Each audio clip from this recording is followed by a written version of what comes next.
মানি না, মানব না। মামুনের বহিষ্কার। মানি না, মানব না। মানি না, মানব না।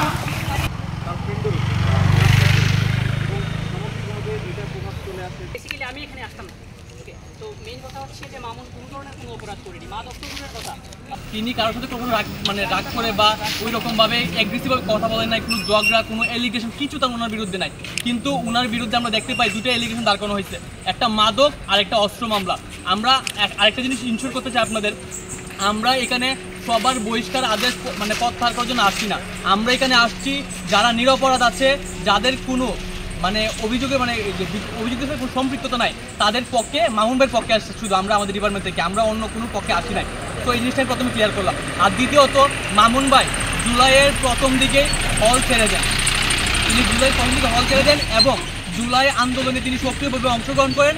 আমাদের ভিডিও ফুটেজ থেকে শুরু করে সব ধরনের এভিডেন্স থাকা সত্ত্বেও মামুন ভাইকে এরকম ভিত্তিহীন প্রহসনমূলক একটা সাজা প্রদান করা হয়েছে।